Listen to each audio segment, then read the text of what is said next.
BC రిజర్వేషన్లు ప్రస్తుతం తెలంగాణ కాదు దేశవ్యాప్తంగా చాలామంది అత్యంత నిశ్చితంగా పరిశీలిస్తున్నారు. బీసీ రిజర్వేషన్లకు సంబంధించి హైకోర్టు తెలంగాణ హైకోర్టు ఏం తీర్పునివ్వబోతుందని. ఎందుకంటే ఈ మధ్యాహ్నం 12:30 ఈ వాయిదా పడింది కేసు. అయితే మరి ఏం తీర్పు ఇవ్వబోతోంది ఏంటి అనే దానికి సంబంధించి సర్వత్రా కొంత ఉత్కంఠ అయితే నెలకొంది. ఇది తెలంగాణ ప్రభుత్వం 42% బీసీలకు రిజర్వేషన్లు కల్పిస్తూ జీవో నెంబర్ 9ని జారీ చేసినటువంటి విషయం తెలిసిందే. అయితే జీవో నెంబర్ 9 రాజ్యాంగానికి విరుద్ధంగా ఉందని మరికొంతమంది వాదిస్తున్నారు. ఎందుకంటే 50% అనేటువంటి క్యాప్ ఉన్నటువంటి విషయం మనందరికీ తెలిసింది రిజర్వేషన్లకు సంబంధించి. మరి దాన్ని మించిపోతోంది కదా, ఒక్క బీసీలకే 42% కేటాయిస్తే ఎస్సీ ఎస్టీ రిజర్వేషన్స్ అన్నీ కూడా కలుపుకుని దాదాపు దగ్గరగా 70% వరకే వెళ్ళే అవకాశం ఉంది. ఈ నేపథ్యంలో మరి హైకోర్టు ఏం తీర్పు ఇవ్వనుంది ఏంటి అనే దానికి సంబంధించి సర్వత్రా ఆసక్తి నెలకొంది. అయితే ప్రభుత్వం మాత్రం ఒక విషయంలో చాలా క్లారిటీగా ఉంది.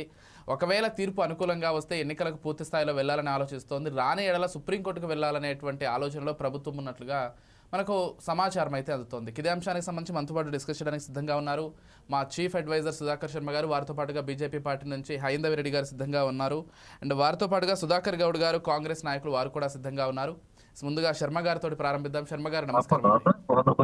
విజయ్ గారు, అలాగే ఈ రోజు డిస్కషన్ లో ఉన్న అందరికి కూడా ఎలా చూస్తారు శర్మ గారు? నేను అన్నట్లుగా 50% క్యాప్ ని మించిపోతుంది అనేది స్పష్టంగా అర్థమవుతుంది. మన సుప్రీంకోర్టుకు వెళ్ళినప్పుడు ఈ అన్ని అంశాలు డిస్కస్ చేయలేదు, కానీ హైకోర్టులో ఏదైనా తేల్చుకొని రండి, హైకోర్టులో తీర్పును బట్టి మేము ముందుకెళ్లే పరిస్థితి ఉంటుందని కూడా సుప్రీంకోర్టు చెప్పింది. ఈ నేపథ్యంలో హైకోర్టు ఏం చెప్పబోతోంది? సుప్రీంకోర్టు గతంలో ఇచ్చినటువంటి తీర్పులను ఈసారి పరిగణలోకి తీసుకుంటారా? రాజ్యాంగబద్ధంగా ముందుకు వెళ్తారా? ప్రభుత్వ వాదనలు ఏంటి? అన్ని అంశాలకు సంబంధించి ఎలా చూడాలి శర్మ గారు? థ్యాంక్ యూ విజయ్ గారు. ముఖ్యంగా మన న్యాయస్థానాలు ఏవైనా కూడా హైకోర్ట్ ఆఫ్ ఇండియా కానీ అలాగే మనకు సుప్రీంకోర్టు కానీ ఏవైనా కూడా ఎప్పుడు ఒక బేసిక్ డాక్యుమెంట్ ఏంటంటే మనకు రాజ్యాంగం అనేటువంటిది చాలా ముఖ్యం. ఇప్పుడు స్టేట్లో ఉన్నటువంటి హైకోర్ట్స్ ముఖ్యంగా రాజ్యాంగాన్ని మనం అమలు చేసే విధానం గురించే వాళ్ళు చాలా క్షుణ్ణంగా పరిశీలన చేస్తూ ఉంటారు. ఇక సుప్రీంకోర్ట్ ఆఫ్ ఇండియా కనుక మనం తీసుకున్నట్టయితే అక్కడ వచ్చేటువంటి రివ్యూస్ చాలా అమేజింగ్గా ఉంటాయి. ఎందువల్ల అంటే అక్కడ ఉన్నటువంటి ఎక్స్పర్ట్ కమిటీ అలా ఉంటుంది. వాళ్ళు ప్రతి అంశాన్ని ఎందువల్ల అంటే ఈరోజు మనం ఒక తీర్పు ఇచ్చినట్టయితే అది ఒక ప్రెసిడెంట్గా ఉండబోతోంది కాబట్టి దాన్ని అనుసరించి అనేక కేసెస్లో కూడా దాన్ని మనం రెఫర్ చేసేటువంటి అవకాశాలు ఉన్నాయి. కాబట్టి సుప్రీంకోర్టు విషయంలో చాలా జాగ్రత్తలు ఉంటాయి. ఈరోజు మనం అందరూ చూస్తూ ఉన్నాం బీసీ రిజర్వేషన్స్ విషయంలో మనకు తెలంగాణ హైకోర్టు ఇచ్చేటువంటి తీర్పుపై అందరూ కూడా ఆసక్తిగా ఎదురు చూస్తున్నటువంటి నేపథ్యంలో మనం కొన్ని అంశాలను గమనించాలి. ముఖ్యంగా రిజర్వేషన్ అంశం అనేటువంటిది ఎలా అంటే చాలా సున్నితమైన అంశం. ఇప్పుడు మనకు తెలంగాణ రాష్ట్రం ఆవిర్భావమైన తర్వాత బీసీల విషయంలో ప్రతి ఒక్కరు కూడా ప్రతి ప్రభుత్వం కూడా మేము చాలా జాగ్రత్త తీసుకుంటాం. వాళ్లకు ఇంతకుముందు ఏదైతే వాళ్ళకి స్థానం లేదో, ఏదైతే వాళ్లకు ప్రాతినిధ్యం లేదో దాన్ని కల్పించేటువంటి ప్రయత్నం చేస్తామని కూడా వాగ్దానం చేశారు. ఇప్పుడు ప్రస్తుతం పాలనలో ఉన్నటువంటి కాంగ్రెస్ కూడా 42% అనేటువంటి ఒక ప్రాతిపదికతో వచ్చింది. బీజేపీ కూడా 45% అని కూడా అన్నట్టు మనకు తెలుస్తోంది సమాచారం. కాబట్టి బీసీ విషయంలో ప్రభుత్వాలు తీసుకునేటువంటి చొరవ కానివ్వండి, వాళ్ళ యొక్క ఆసక్తి కానివ్వండి, వాళ్ళు బీసీలను ముందుకు తీసుకొని రావాలనేటువంటి ఆ సంకల్పం ఉద్దేశం అనేది చాలా మంచిది.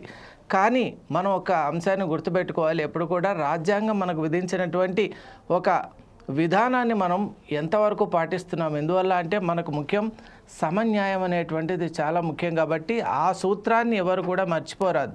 అలాగే ఈరోజు మనం చూస్తున్నాం ప్రతి పార్టీలో నుంచి కూడా అనేక మంది ఇప్పుడు డిబేట్స్లో కూడా చాలామంది ఏమనుకుంటున్నారంటే మరి బీసీ అంశాన్ని ఎలా ముందుకు తీసుకెళ్ళాలి? సుప్రీంకోర్ట్ ఆఫ్ ఇండియా ఆల్రెడీ మనకు ఒక డైరెక్టివ్ ఇచ్చింది.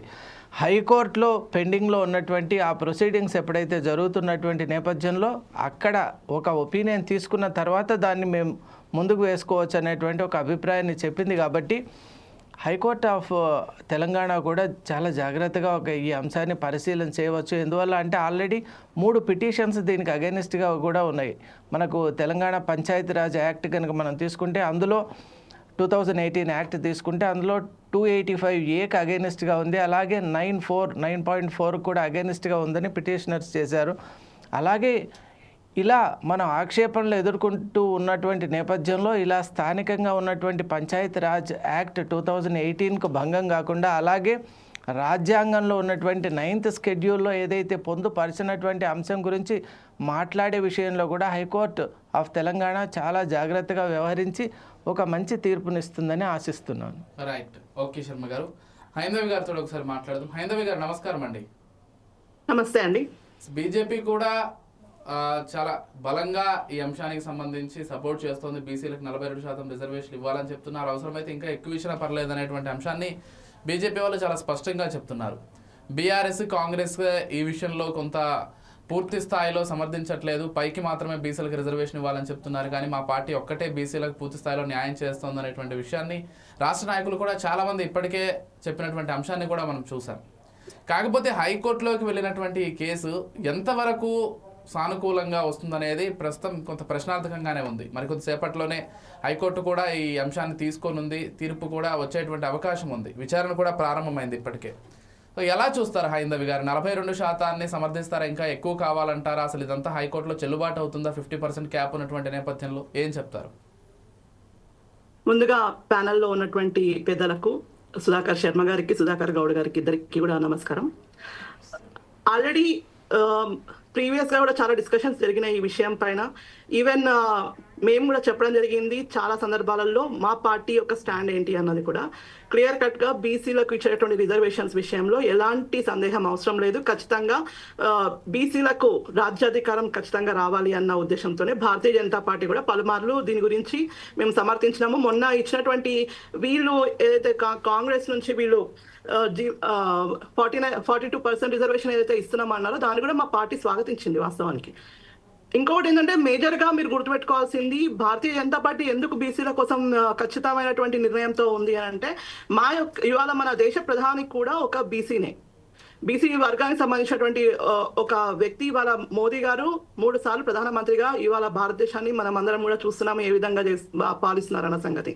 అదేవిధంగా రాష్ట్రపతి గారిని ఒక గిరిజన మహిళను చేసినటువంటి ఘనత భారతీయ జనతా పార్టీది. కాబట్టి ఏమంటున్నామనంటే, మేము భారతీయ జనతా పార్టీ ఖచ్చితంగా అన్ని వర్గాలకు కూడా సమన్వయం చేసేటటువంటి పార్టీ ఏదైనా ఉంది అని అంటే అది కేవలం భారతీయ జనతా పార్టీనే.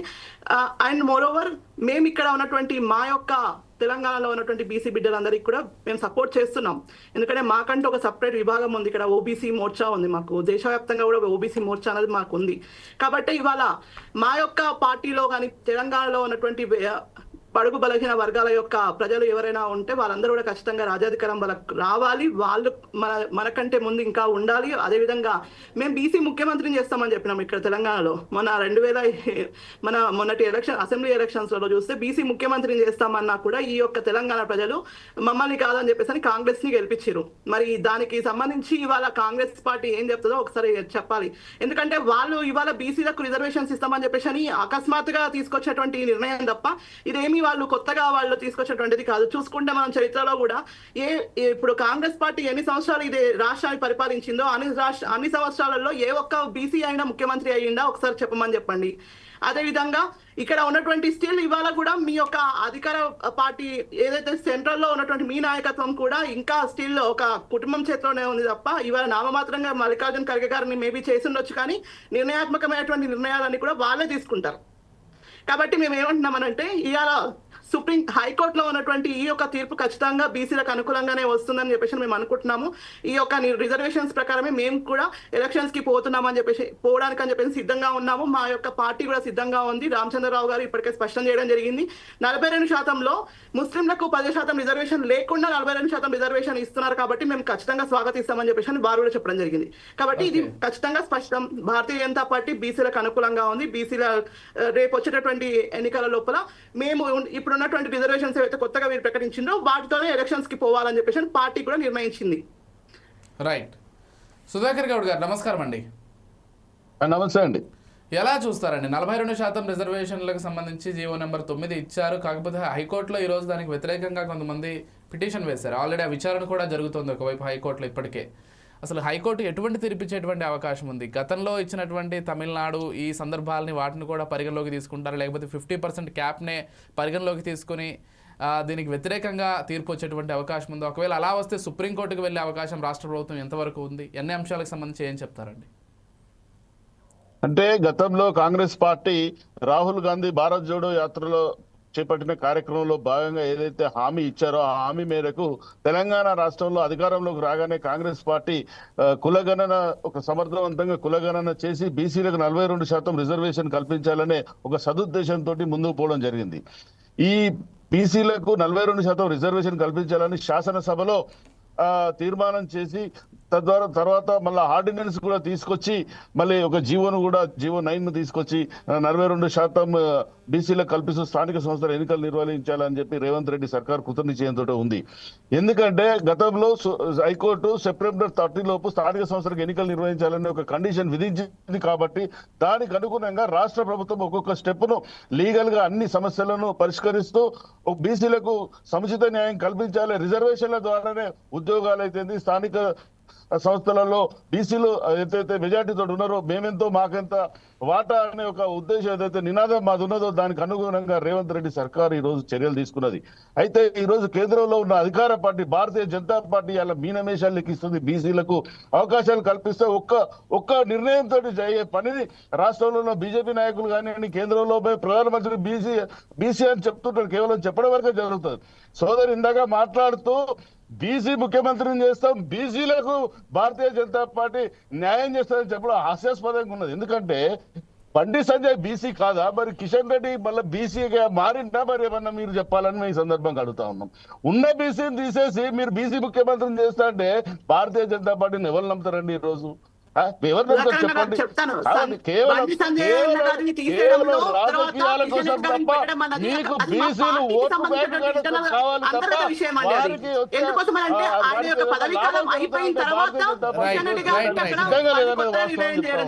మీరేంటో మాట్లాడుతున్నారు ఈరోజు. బండి సంజయ్ చెప్పండి మీరు ఎలా ఆయన ఏం చేసిండని చెప్పి బండి సంజయ్ తప్పించులు భారతీయ జనతా పార్టీ రాష్ట్ర అధ్యక్ష బాధ్యతల నుంచి మీరు కేవలం మాటలకు తప్ప బీసీలకు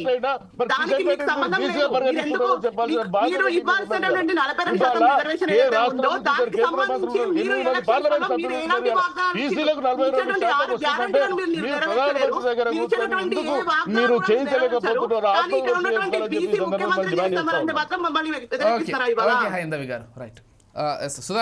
మాట్లాడండి. మీరు మాట్లాడినప్పుడు నేను విన్నా కదా, మీరు బీసీ ముఖ్యమంత్రి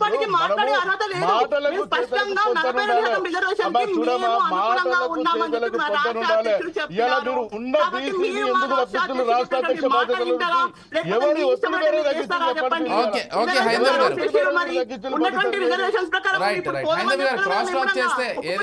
అడుగు ముందు చేయాలి కదా, ఏదైనా ప్రయత్నం అవకాశాలు వచ్చేది. ఇప్పుడు మనం ఏదైనా ప్రయత్నం చేయాలి కదా, ప్రయత్నం మొదలు కావాలి.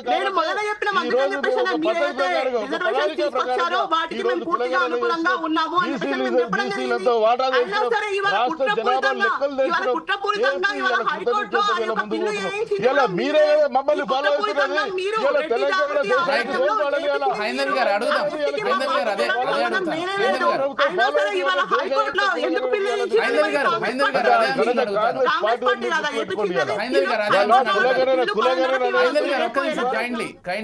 హైందవి గారు ఒక్క నిమిషం. సుధాకర్ గారు హైందవి గారు ఒక్క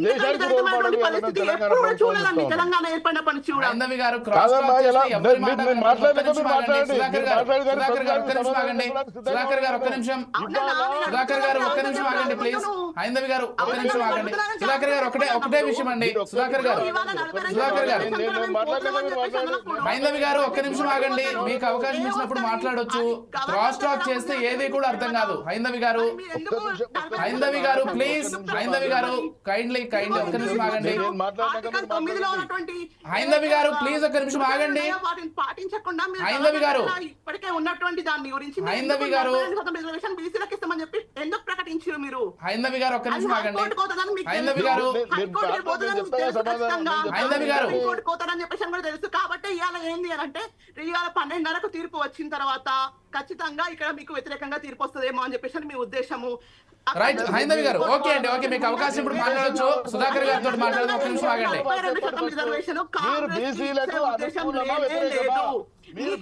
హైందవి గారు ఇదొక్క ఉదాహరణ చాలండి మీకు. సుధాకర్ గారు మీ గురించి మాట్లాడడానికి మీ కాంగ్రెస్ పార్టీ తెలంగాణ కంటే ముందు ఎంతమంది బీసీలను ముఖ్యమంత్రిని చేసిందిరా? ఎంతమందిని మీరు చేశారు మీరు ఒకసారి బీసీల చరిత్ర ముఖ్యమంత్రులను? సామాజిక న్యాయం ఇలా అసలు ఎక్కడ కర్ణాటకలో నుంచి చేశారు సిద్ధరామయ్య సామాజిక కాంగ్రెస్ న్యాయం? పార్టీ ఏడా ఉంది? ముఖ్యమంత్రి మీ యొక్క ఇలా అనేక ఎంపీలు, మంది బీసీ ఎమ్మెల్యేలు, మీ యొక్క నాయకులు మంత్రులు తెలంగాణ అందరూ కూడా రాష్ట్రం ఇవాళ నుంచి ఉన్నారు. ఉమ్మడి అందరూ ఆంధ్రప్రదేశ్ అగ్రకులాల వాళ్ళు అనేక ఉన్నారు. మంది అందరూ నాయకులు ఎక్కడ ఇలా పెట్టుకోవాలి తయారు మరి చేసిన పార్టీ మీ కాంగ్రెస్ కుటుంబంలో? పార్టీ. నీ భారతీయ జనతా పార్టీలో ఎందుకు ఇవ్వలేదు చెప్పండి. సామాజిక వర్గంలో భారతీయ అసలు జనతా మీరు పార్టీ ఎక్కడ ఉన్న సముద్రంలో ఉన్నారు? మీ దగ్గర బంధువులు మంత్రులలో మొత్తం రెడ్డిలే ఉన్నారు. మీ దగ్గర ఎక్కడ ఉన్నారు? కార్పొరేషన్ చైర్మన్ అంతా రెడ్డిలే ఉంటారు. కదా. మరి మీ ఎక్కడ ఉన్నారు? మీరు ఆలోచించుకుంటున్నారా? మరి ఒకసారి సుధాకర్ గారు ఆలోచించాలి కదా ఈ విషయం పైన. మీరు బీసీలుగా మీరు ఏ విధంగా మీరు ఎలాంటి పార్టీ సపోర్ట్ చేస్తున్నారా అంటే పాముకు పాలు పోసి మీరు అదే పాముతో కాటేపించుకోవడానికి రెడీగా ఉన్నారు. ఇవాళ కాంగ్రెస్ పార్టీలో ఉన్న బీసీలు అందరూ మోసపోతారు ఖచ్చితంగా. మేము ఎట్టి మీది అగ్రవర్ణాల పార్టీ అంటే భారతీయ జనతా పార్టీ, అగ్రవర్ణాలకు బడుగు బలహీన వర్గాలకు ఎంతోమంది నాయకులు తయారు చేసిన పార్టీ కాంగ్రెస్ పార్టీ. చరిత్ర తెలుసుకోవడమా? మీరు తెలుసుకుంటా మా సుధాకర్ శర్మ గారు అడగండి చెప్తారు. హైందవి గారు వినిపిస్తోందా? హైందవి గారు, సుధాకర్ గౌడ్ గారు ఒక్క నిమిషం అండి. హైందవి గారు ఒక్క విషయం, సరే మీరు చెప్తున్నట్లుగా అసలు హైకోర్టులో ఈరోజు ఈ పిటిషన్ వేయడానికి కారణమే కాంగ్రెస్ అనేటువంటి ఆరోపణ మీరు చేస్తున్నారు. వారేం చెప్తారో చూద్దాం. సుధాకర్ గారు ఆమె అంతా డైరెక్ట్గా చెప్తున్నారు, అసలు రిజర్వేషన్ ఇచ్చింది మీరే, జీవో నెంబర్ని తెచ్చింది మీరే, కాకపోతే మీరే మళ్ళీ హైకోర్టులో కేసేసి ఇదంతా జరగకుండా చూస్తుంది కూడా కాంగ్రెస్ అనేటువంటి విమర్శ చేస్తున్నారు. వారు ఏమంటారు? ఇది మనది ప్రజాస్వామ్య దేశము. ప్రతి వ్యక్తికి వాళ్ళ యొక్క భావ స్వేచ్ఛను ప్రకటించే హక్కు ఉంటుంది. ఇవాళ తెలంగాణలోని కాంగ్రెస్ రేవంత్ రెడ్డి ప్రభుత్వము ఇవాళ బీసీలకు 42% రిజర్వేషన్లు తీసుకురావాలని కృతనిశ్చయంతో ఉంది. దానికి 1 by 1 లీగల్ స్టెప్పులు తీసుకొని ఈ రోజు మేము ముందుకు రావడం జరిగింది.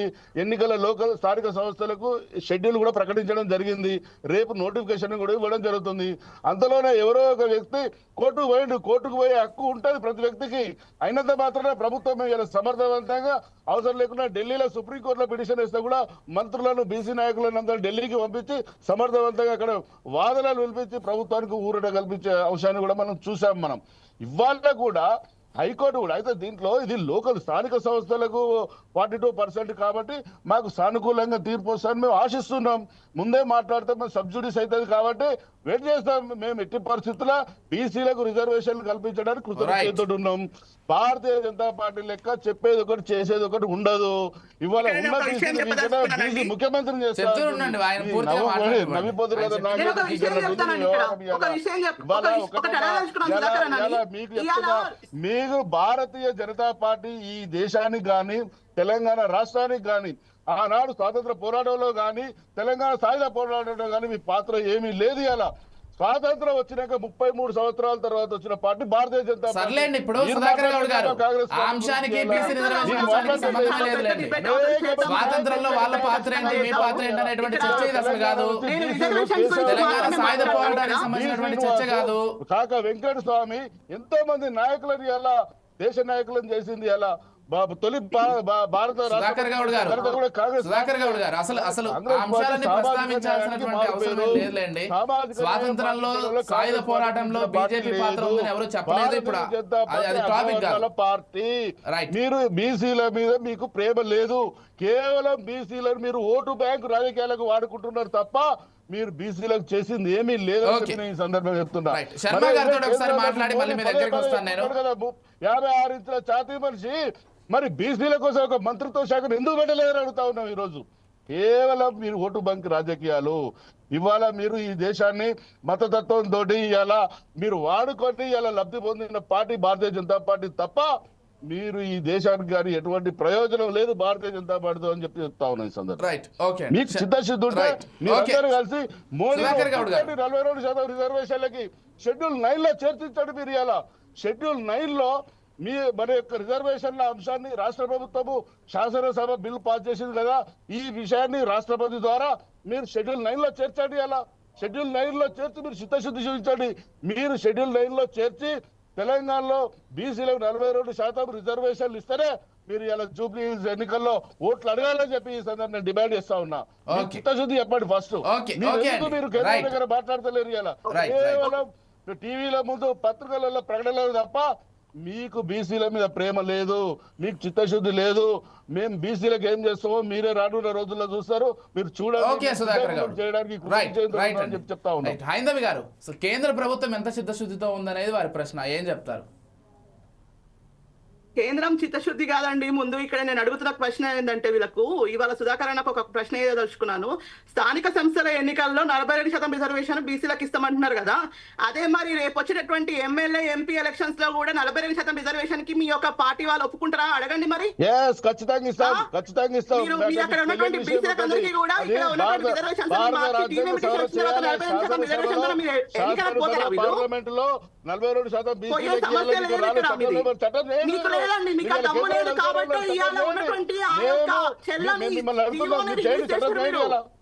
చెల్లని జీవన్ రిలీజ్ చేసింది మీరు చేసి ఇవాళ హైకోర్టులో పిల్లేసేటట్లు చేసి మళ్ళీ దాని నుంచి సుప్రీంకోర్టు పోతే జస్ట్ అండి కాలయాపన, ఏం లేదు, టైం పాస్ చేస్తారు ఇక్కడ వీరంతే. మొన్న బతుకమ్మకు వీళ్ళు ఏం చేసిందండి, పట్టు పరికిలో లేకుంటే పట్టు బాటలతో చీరలు ఇస్తామన్నారు కదా, ఆడోళ్ళకి ఏడిపోయినాయి మరి. హైందవి గారు టాపిక్ అనవసరంగా డీవియేషన్ వద్దు. శర్మ గారితో ఒకసారి మాట్లాడదాం. టాపిక్ డీవియేషన్ వద్దు. బతుకమ్మ చీరల గురించో బీజేపీ పాత్ర గురించో స్వాతంత్రంలో అసలు అవి అంశాలే కాదు. శర్మ గారితో ఒకసారి మాట్లాడదాం. కైండ్లీ ఒక్క నిమిషం. సుధాకర్ గౌడ్ గారు, హైందవి గారు ఒక్క నిమిషం రైట్, ఒక్క నిమిషం సైలెంట్ గా ఉండండి. శర్మ గారితో ఒకసారి మాట్లాడదాం ప్లీజ్. గౌడ్ గారు ఒక్క నిమిషం.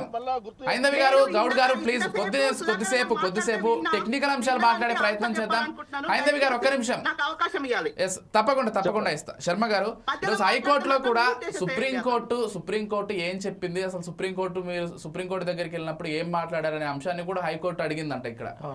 సో ఏంటి, ఎలా చూడాలంటే ఏం చెప్తారు? థ్యాంక్ యూ విజయ్ గారు. ముఖ్యంగా ఈరోజు చర్చా కార్యక్రమంలో బీజేపీ నాయకురాలైనా అలాగే కాంగ్రెస్ నాయకులైనా కూడా మాట్లాడే అంశాలు నిజంగా ఆసక్తి కలిగిస్తున్నాయి. ఎందువల్ల అంటే స్వాతంత్రం వచ్చి 75 సంవత్సరాలు అయింది కాబట్టి అట్లీస్ట్ ఇప్పుడైనా కూడా బీసీల సంరక్షణ అలాగే బీసీల యొక్క విషయంలో వీళ్ళందరూ కూడా ఈ విధంగా మాట్లాడడం చాలా ఆనందం కలిగిస్తుంది.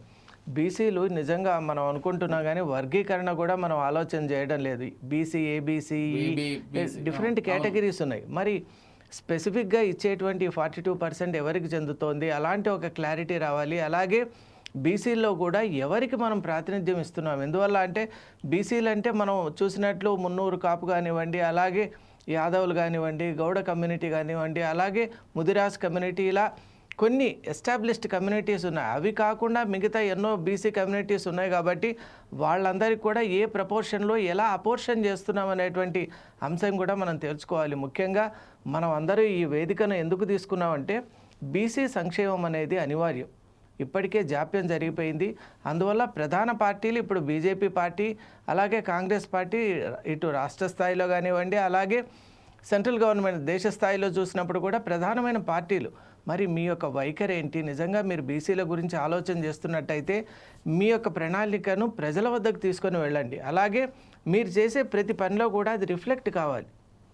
అప్పుడు నిజంగా మనం ఈ వాద వివాదాలు అనేవి నిజంగా ఉంటాయి. ఎందువల్ల అంటే ఒకరు చేసిన అంశంలో తప్పు ఒప్పులు ఉండటం, దాన్ని ఎత్తి చూపడం, క్రిటిక్ అనేది కూడా మంచిదే. మనం ఒక బుక్ కానివ్వండి, అలాగే లిటరీ పీస్ ఆఫ్ వర్క్ మనం చేసినప్పుడు కూడా క్రిటిక్స్ ఉంటారు. క్రిటిక్స్ చేసేటువంటి ఏదైనా కామెంట్స్ ఉంటే దాన్ని పాజిటివ్గా తీసుకోవాలి, మన ప్రణాళికను ఇంకా దృఢపరచుకోవాలి. అలాగే ఇప్పుడు మనం చూస్తున్నాం ఈరోజు చర్చా కార్యక్రమంలో కూడా ముఖ్యంగా అనేక అంశాలు వచ్చాయి. దీంట్లో మనం స్వాతంత్ర సంగ్రామానికి కూడా వెళ్ళాం కాబట్టి ముఖ్యంగా అప్పుడు గమనించాలి, అప్పుడు ఉన్న పెద్ద నాయకులందరూ కూడా ఏకతాటిపై ఉండి స్వాతంత్రం అనేటువంటిది మనకు సిద్ధింపజేశారు. కాలక్రమేణా అనేక పార్టీలు కూడా ఏర్పడ్డాయి. మనకు పార్టీలు ఏర్పడడం అలాగే ప్రజల కోసం పోరాటం అనేది మంచి అంశమే. ఇక్కడ బీసీల విషయంలో నిజంగా మనం ఏ విధమైనటువంటి చర్యలు తీసుకోవాలి? ఇప్పుడు ఆనరీ ప్రెసిడెంట్ ఆఫ్ ఇండియా ముందు కూడా పిటిషన్స్ ఉన్నాయి కాబట్టి వాటి విషయంలో చూడాలి. ఇక్కడ తెలంగాణ గవర్నర్ ముందు కూడా ఇంకా మనకు పర్మిషన్స్ రాలేదు కాబట్టి వాటన్నిటి విషయంలో కూడా చొరవ తీసుకోవాలి. ముఖ్యంగా అన్నిటికంటే బీసీ సంక్షేమం కోరే ఏ నాయకుడైనా వాళ్ళ జీవితాలను ఒక్కసారి మనం చూడాలి. గ్రామీణ ప్రాంతాల్లో చూస్తే దుర్భరంగా ఉన్నటువంటి వాళ్ళ జీవితాలకు వెలుగు రేఖలను ప్రసారం చేయాలనేటువంటి ఒక దృఢ సంకల్పంతో ఏ పార్టీ ఉంటుందో ఆ పార్టీ ఖచ్చితంగా ప్రజలకు చేరువవుతుంది. ప్రజలు ఆ పార్టీని స్వీకరిస్తారని నేను భావిస్తున్నాను. ఎస్, హైందవి గారు, ఇప్పుడు బీజేపీ పార్టీకి సంబంధించి జాతీయంగా ఏమో రిజర్వేషన్లకు వ్యతిరేకంగా బీజేపీ జాతీయ నాయకులు మాట్లాడుతుంటారు, కానీ ఇక్కడ రాష్ట్రానికి వచ్చేసరికి మాత్రం 42% రిజర్వేషన్ ఇవ్వాలి, లేకపోతే ఇక్కడ రాష్ట్ర పరిస్థితులకు అనుగుణంగానే బీజేపీ వాళ్ళ కామెంట్స్ ఉంటాయి. జాతీయ స్థాయిలో బీసీలకు కానీ లేకపోతే రిజర్వేషన్లకు అనుకూలంగా బీజేపీ స్టాండ్ ఉండదు అనేది ఇటు కాంగ్రెస్ నాయకులు కావచ్చు, లేకపోతే సాధారణంగా జరిగేటువంటి ఒక డిస్కషన్లో మాట్లాడుతూ ఉంటారు. మీరేం చెప్తారు ఈ అంశానికి సంబంధించి? విజయ్ గారు, నేను ఈ ప్రశ్నని సవరిస్తాను. యాక్చువల్గా రిజర్వేషన్స్ కి భారతీయ జనతా పార్టీ వ్యతిరేకం కాదు, కానీ మతపరమైనటువంటి రిజర్వేషన్స్ కి భారతీయ జనతా పార్టీ దేశవ్యాప్తంగా వ్యతిరేకం. మేము 100% దీన్ని వ్యతిరేకిస్తాం. మీరు తీసుకెళ్లి వాళ్ళని ఎస్సీలో కలుపుతామన్నా, ఎస్టీలలో కలుపుతామన్నా, బీసీలలో కలుపుతామన్నా సరే మత ప్రాతిపదికన ఏ రిజర్వేషన్స్ ని కూడా భారతీయ జనతా పార్టీ ఒప్పుకోదు. ఓకే, అదే విషయాన్ని మేము 100% క్లియర్ చేసి చెప్పడం జరిగింది. గతంలో కూడా మా పార్టీ నాయకులు, అదే విధంగా మా పార్టీ అధ్యక్షుడు కూడా ఇదే విషయం చెప్పారు. మీరు ఇక్కడ ఇచ్చినటువంటి 42% రిజర్వేషన్స్ లో 10% రిజర్వేషన్ ముస్లింలకే ఇస్తున్నామని చెప్పేసి చెప్పడం జరిగింది వీళ్ళు. మైనార్టీలకు కాబట్టి మేము 100% వ్యతిరేకించినాం ఈ విషయం పైన. మీరు ఇచ్చేటటువంటి రిజర్వేషన్ ఏదైతే ఉందో రాజ్యాంగ పరిధికి మించకుండా 50%కి మించకుండా మీరు కేవలం బీసీలకే ఇచ్చినటువంటి రిజర్వేషన్ ఏదైతే ఉందో అది 100% పార్టీ సపోర్ట్ చేస్తుంది. ఇదే వైఖరి. ఇంకా ఈ స్టాండ్ మేము మార్చుకోలేదు, మార్చాం కూడా భవిష్యత్తులో, ఎందుకంటే ఇది మా జాతీయ పార్టీ స్టాండ్ ఇది. కాబట్టి బీసీల విషయంలో 100% మేము కట్టుబడి ఉన్నామని చెప్పేసి మేము చెప్పడం అనమాట. మా యొక్క జాతీయ ఓబీసీ మోర్చా అధ్యక్షుడు లక్ష్మణ్ గారు మన తెలంగాణ వాళ్ళే, గుర్తుపెట్టుకోవాలి. ఎందుకంటే ఇప్పుడు దేశం వ్యాప్తంగా మనం బీసీల కోసం చేస్తున్నటువంటి ఎన్నో సంక్షేమ కార్యక్రమాలు, అదే విధంగా సబ్కా సాత్ సబ్కా వికాస్ అన్నటువంటి ఒక నినాదంతో ఇవాళ మా యొక్క కేంద్ర ప్రభుత్వము, మన యొక్క కేంద్ర ప్రభుత్వము ముందుకు పోతా ఉంది. కాబట్టి దీన్ని వక్రీకరించో, లేకపోతే ఇప్పుడు రాష్ట్రపతి దగ్గర ఉన్నటువంటి బిల్లు విషయంలో కేవలం తెలంగాణకి మాత్రమే 42% రిజర్వేషన్ అమలు చేయకపోతే, అంటే ఇది ఒక తెలంగాణకు సంబంధించినటువంటి అంశమే అనుకుంటున్నారా మీరు? అంటే మీ స్వార్థం కోసము కేవలం తెలంగాణలో మాత్రమే మేము అధికారంలోకి రావాలి అన్న ఒక ఉద్దేశంతోన మళ్ళీ లోకల్ బాడీ ఎలక్షన్స్ లో కూడా తెలంగాణ ప్రజలను మోసం చేస్తున్నారు. ఇది మోసపూరిత కుట్ర తప్ప వేరే ఉద్దేశం లేదు. ఒకవేళ మీకు నిజంగానే అంత చిత్తశుద్ధి ఉండి, ఒకవేళ బీసీలకు మీకు నిజంగా మీరు ఒక న్యాయం చేయాలి అనుకుంటే ఇవాళ మీరు వెళ్ళి పార్లమెంట్ లో కూడా చర్చ చేయొచ్చు కదా దీనిపైన.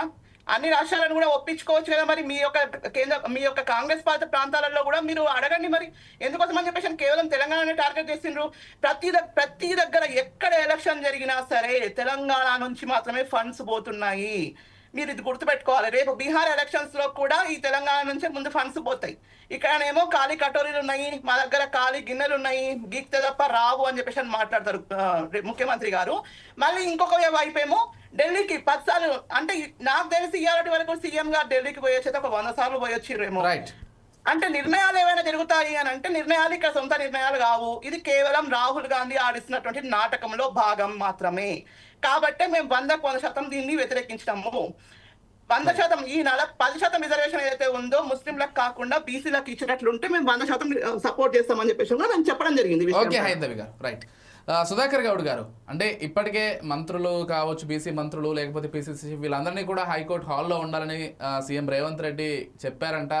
అందుబాటులో ఉండండి మీరు అందరూ కూడా, ఇంప్లీడ్ అయిన వాళ్ళు ఖచ్చితంగా కోర్టు హాల్లో ఉండాలని చెప్పారంట. అంటే ఖచ్చితంగా ఆమోదింపజేసుకోవాలనేటువంటి పట్టుదలతో కాంగ్రెస్ నాయకులు ఉన్నట్లుగా అర్థమవుతోంది. అంటే చూడడానికి అయితే అర్థమవుతోంది. ఇన్ కేసు అటు ఇటు అయితే అసలు భవిష్యత్తు కార్యాచరణ ఏంటి, ఏం ఆలోచిస్తున్నారు? ఎన్నికలను వాయిదా వేసే అవకాశం ఉందా? ఎందుకంటే ప్రధానంగా స్థానిక సంస్థల ఎన్నికల్లో బీసీలకు రిజర్వేషన్లు కల్పించాలనేటువంటి ఉద్దేశంతో ఇదంతా జరుగుతోందంటూ చెప్తున్నారు. ఇన్ కేసు అటు ఇటు అయితే అప్పుడు పరిస్థితి అండి, భవిష్యత్తు కార్యాచరణ ఏమనుకుంటున్నారు? సుప్రీంకోర్టుకు వెళ్దాం అనుకుంటున్నారా? ఎన్నికలను వాయిదా వేద్దాం అనుకుంటున్నారా? ఏంటి అభిప్రాయం? ఒక విషయం ఇక్కడ సుధాకర్ గారు మాట్లాడే ముందులో ఒక మాట చెప్తా. నేను తప్పకుండా ఒక మాట చెప్తానన్నా.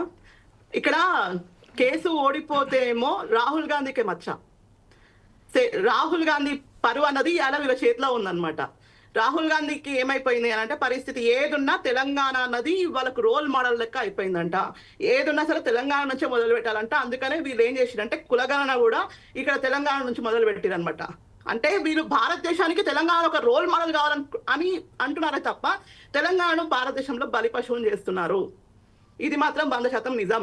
ఇవాళ కోర్టులో వచ్చేటటువంటి తీర్పు ఏదైతే ఉందో అది రాహుల్ గాంధీ భవిష్యత్తును నిర్ణయిస్తుంది తప్ప తెలంగాణ భవిష్యత్తును కాదు, గుర్తుపెట్టుకోండి. రైట్. సుధాకర్ గౌడ్ అయితే గారు మేము బీసీ రిజర్వేషన్ల పట్ల కృతనిశ్చయంతో ఉన్నాం. అందులో భాగంగానే మేము కార్యక్రమాలు న్యాయపరమైన చిక్కులను అధిగమిస్తూ మేము ముందుకు వెళ్తా ఉన్నాము. అందులో భాగంగానే ఈ రోజు హైకోర్టులో కూడా మేము వచ్చే తీర్పు కోసం ఎదురు చూస్తున్నాము. కొద్దిగా జాప్యం అవుతుందేమో కానీ మేము ఖచ్చితంగా బీసీ రిజర్వేషన్ అమలు చేయడానికి సిద్ధంగా ఉన్నామని చెప్తా ఉన్నాం. ఆమె చెప్తున్నది నాకు ఇలా ఏం చేయాలో అర్థమైతే లేదు. శర్మ గారు మీరన్నా చెప్పండి, కాంగ్రెస్ పార్టీ మరి తెలంగాణలో మోసం చేస్తారని నీకు అనిపించినప్పుడు కేంద్రంలో అధికారంలో మరి మీరు మాట్లాడి మోసం జరగకుండా బీసీలకు రిజర్వేషన్లు ఇవ్వచ్చు కదా, మీరు ఎందుకు ఇవ్వరు? ఇవాళ మీరు మాట్లాడేది చాలా నిజంగా హాస్యాస్పదంగా ఉందమ్మా. ఎందుకంటే ఇవాళ తెలంగాణను రోల్ మోడల్ గా తీసుకొచ్చినాం. ఇలా తెలంగాణ తీసుకొచ్చిన కులగణని ఇలా కేంద్ర ప్రభుత్వం అమలు చేస్తుంది దేశవ్యాప్తంగా. అంటే అది మంచి మాట్లాడలే మీ దాంట్లో తప్పుల తడకలు ఉన్నాయి కాబట్టి ఇవాళ మేము మీరు అంటే తెలంగాణ రోల్ కాదండి, తెలంగాణ రోల్ మోడల్ కంక్లూడ్ చేసిన తర్వాత మళ్ళీ మీకు అవకాశం ఇస్తాను. వారు చెప్పిన దాంట్లో ఏమైనా అబ్జెక్షన్స్ ఉంటే అప్పుడు చెప్పొచ్చు.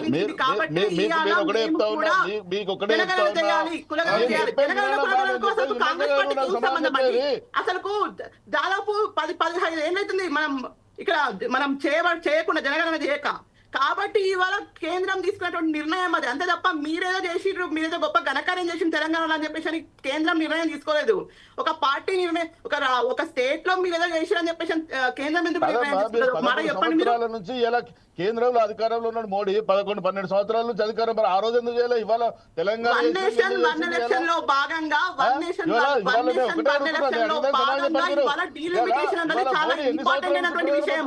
కాబట్టి జనాభా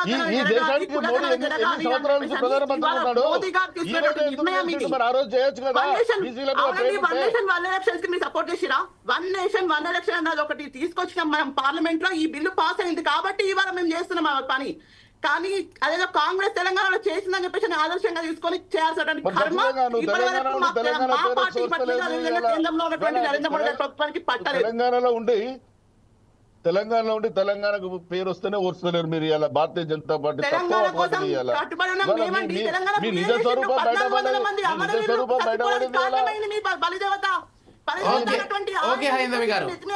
తెలంగాణ అయ్యారా మరి సుధాకర్ గౌడ్ గారు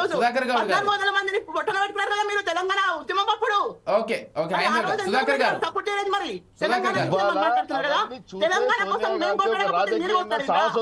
నిర్ణయం తీసుకొని తెలంగాణ ఇచ్చింది.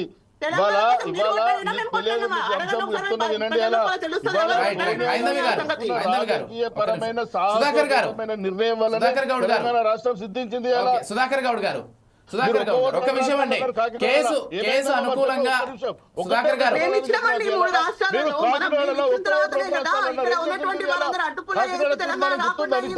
హైందవి గారు తీర్మానం తెలుసా?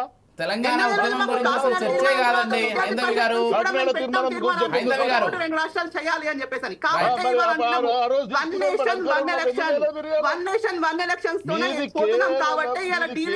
ప్రాసెస్ లో జరగాలి, కులగణన జరగాలి, తర్వాతనే ఉన్నటువంటి రిజర్వేషన్స్ మారుతాయి అని చెప్పేసి మేము ఖచ్చితంగా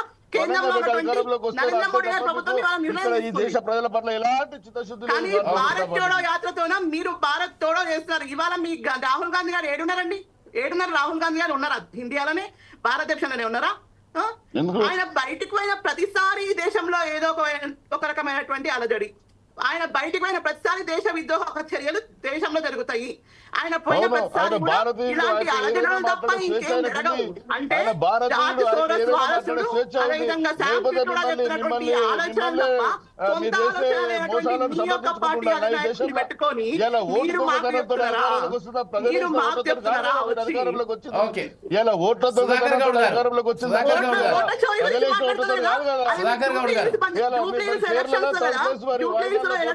హైందవి గారు అనవసరంగా టాపిక్ అంతా డివేట్ చేస్తున్నారు, ఏదేదో మాట్లాడుతున్నారు. హైందవి గారు టాపిక్ అనవసరంగా డివేట్ అవుతోంది. ఒక్క నిమిషం ఆగండి హైందవి గారు, ఒక్క నిమిషం ఆగండి. హైందవి గారు వినిపిస్తోందా? హైందవి గారు వినిపిస్తోందా? పీసీఆర్ ఆడియో సరిగ్గా వెళ్ళట్లేదు, గెస్ట్లకు ఒకసారి చెక్ చేయండి.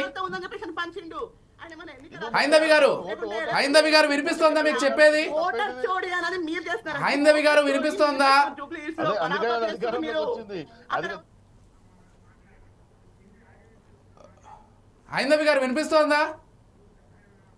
ఈ యొక్క కథ ఏంది అన్నది అలా ఆడియో వెళ్ళట్లేదు, వాళ్ళకి ఒకసారి చెక్ చేయండి. ఎస్ శర్మ గారి లోపు ఒకవేళ కేసు తీర్పు అనుకూలంగా రాకపోతే సుప్రీంకోర్టుకు వెళ్ళేటువంటి ప్రయత్నం మళ్ళీ రాష్ట్ర ప్రభుత్వం చేస్తుందా? అంటే భవిష్యత్తు కార్యాచరణకు సంబంధించి రాష్ట్ర ప్రభుత్వం ఏం ఆలోచించే అవకాశం ఉంది? ఎందుకంటే దేశవ్యాప్తంగా కూడా ఈ అంశానికి సంబంధించి కొంత చర్చ జరుగుతోంది. ఎందుకంటే తెలంగాణలో ఒకవేళ అనుకూలంగా వస్తే దేశంలోని చాలా రాష్ట్రాలు కూడా మేము ఇదే విధానంలో అమలుకు ముందుకు వెళ్ళాలనేటువంటి ఆలోచనలో ఉన్నాయి. కాబట్టి ఏం జరగబోతోంది? తప్పక రాష్ట్ర ప్రభుత్వం కూడా మనం చూసాం, ముఖ్యమంత్రి రేవంత్ రెడ్డి గారు కూడా ఒక మీటింగ్ కన్వీన్ చేశారు టాప్ లీడర్స్తో, టాప్ బ్రాస్తో. వాళ్ళు మీటింగ్లో కూడా వాళ్ళ నిర్ణయం ఒకటే, ఇప్పుడు హైకోర్టు ఇక్కడ తెలంగాణ హైకోర్టులో కనుక వాళ్లకు ఒక రకంగా వాళ్ళు ఆశించినటువంటి ఫలితం రాకపోతే కనుక తప్పక అత్యున్నత న్యాయస్థానాన్ని వాళ్ళు ఆశ్రయించేటువంటి ఒక అవకాశం ఉంది. అలాగే వాళ్ళు అటువంటి నిర్ణయంతోనే ఉన్నారని కూడా మనకు సమాచారం ఉంది. కాబట్టి ఖచ్చితంగా తెలంగాణ ప్రభుత్వం కూడా సుప్రీంకోర్టుకు వెళ్ళటానికే అది నిర్ణయం తీసుకున్నట్టు కూడా మనకు సమాచారం ఉంది. ఇక మనం గమనించినట్టయితే ఇప్పుడు స్థానిక ఎన్నికలు చాలా దగ్గరలో ఉన్నాయి కాబట్టి మనకు ఇంకో సమాచారం కూడా వచ్చింది. ఈ పార్టీస్ ఏవైతే 42% అని చెప్పాయో దాన్ని కూడా ఇంప్లిమెంట్ చేసే ఆలోచనలో ఉన్నాయని తెలిసింది. కానీ నిజంగా అవి ఎంతమాత్రం ఆ క్యాండిడేట్ను సెలెక్షన్ చేసేటువంటి ఆ ప్రక్రియలో 42% అనేటువంటిది రియాలిటీగా మారుతుందా లేదా అనేది మనకు సమాధానం ఇస్తుంది. కాబట్టి ఇప్పుడు ప్రస్తుతం అయితే అవునవును తెలంగాణ అంటే శర్మ గారు హైకోర్టు- ఇక్కడ ఆ, మరొక చెప్పండి, విషయం చెప్పండి కూడా విజయ్. మనం ఇన్ కేస్ అలా పెడదాం అనుకున్నా గానీ ఒకవేళ బీసీని పెట్టిన దగ్గర అగ్రకులంలో ఎవరినైనా పెడితే గెలుపొందేటువంటి అవకాశం ఉంది. ఇతర పార్టీ ఆలోచిస్తే రెండు పార్టీలు కూడా మళ్ళీ పునరాలోచించుకునేటువంటి అవకాశం ఉంది. బీసీని పెట్టాలా లేదా అనేటువంటి ఆలోచనలో ఉంటాయి. అంటే గెలుపే లక్ష్యంగా ఉంటాయి పార్టీల అంతిమ ధ్యేయం, ఆ స్థానంలో గెలవాలనేటువంటి లక్ష్యంతో ఉంటాయి. అవునండి. కాబట్టి ఇది రియాలిటీలో పాసిబుల్ అవ్వకపోవచ్చేమో. ఏం చెప్తారు? అంటే నిజంగా చెప్పాలి అంటే ఇది ఒక లిట్మస్ టెస్ట్గా మనం భావించవచ్చు. ఎందువల్ల అంటే ఒక అంశాన్ని వాళ్ళు ఎంత సీరియస్గా తీసుకున్నారు, నిజంగా వాళ్ళ యొక్క పట్టుదల ఏంటి, వాళ్ళ డిటర్మినేషన్ ఎంత ఉంది అనేటువంటి అంశాన్ని ఇప్పుడు మనం స్థానిక ఎన్నికల్లో చూడొచ్చు. అలాగే వచ్చే అసెంబ్లీ ఎన్నికల్లో కూడా ఇదే ప్రక్రియను, ఇదే పంతాను, ఇదే విధమైనటువంటి ఒక ప్రణాళికను ముందుకు తీసుకొని వెళ్తారనేటువంటి ఒక చర్చ కూడా జరుగుతున్నటువంటి నేపథ్యంలో తెలంగాణ హైకోర్టు ఇచ్చేటువంటి తీర్పు మాత్రం సర్వత్రా ఉత్కంఠ అనేటువంటిది ఉంది. హైకోర్టు ఆఫ్ తెలంగాణ కూడా అనేక అంశాలు ఉన్నాయండి. ఎందువల్ల అంటే ఇక్కడ ముఖ్యంగా ఈ హయ్యర్ కోర్ట్స్, మన భారతదేశంలో ఉన్నటువంటి హయ్యర్ కోర్ట్స్, ఇప్పుడు స్టేట్ హైకోర్ట్స్ కానివ్వండి, అలాగే అత్యున్నత న్యాయస్థానమైనటువంటి అపెక్స్ కోర్టు అయినటువంటి సుప్రీంకోర్టు కూడా ఒక పార్టీ చేసేటువంటి ఒక ప్రాతిపదికలు, అలాగే వాళ్ళు ఇచ్చేటువంటి అంశాలని పట్టించుకునేటువంటి తరుణంలోనే ముఖ్యంగా రాజ్యాంగంలో ఉన్నటువంటి అంశాలు ఏంటి, భారతదేశానికి లాంగ్ టర్మ్ మనం ఇచ్చేటువంటి ఒక వెర్డిక్ట్ వల్ల దానికి ఎటువంటి ఫలితం ఉంటుంది, కాన్సిక్వెన్సెస్ ఎలా ఉంటాయి అనే అంశాన్ని మాత్రం చాలా క్షుణ్ణంగా అధ్యయనం చేస్తుందండి. ఎందువల్ల అంటే భారతదేశం యొక్క భవితవ్యాన్ని నిర్ణయించేటువంటి ఎన్నికలు, డెమోక్రసీకి అవి మూలకందమైనటువంటి ఆయుపట్టైనటువంటి ఎన్నికల అంశంలో రిజర్వేషన్స్ అనేవి చాలా ముఖ్యం. కాబట్టి ఇప్పుడు సుప్రీంకోర్ట్ ఆఫ్ ఇండియా కూడా ఈ టైం తీసుకోవడం, high court honorary high court of Telangana యొక్క ఒపీనియన్ తీసుకోవడానికి కారణం కూడా స్థానికంగా ఇక్కడ ఉన్నటువంటి అంశాలను పరిశీలనలోకి తీసుకోవాలనేటువంటి ఉద్దేశమే మనకు అక్కడ రిఫ్లెక్ట్ అవుతున్నటువంటి నేపథ్యంలో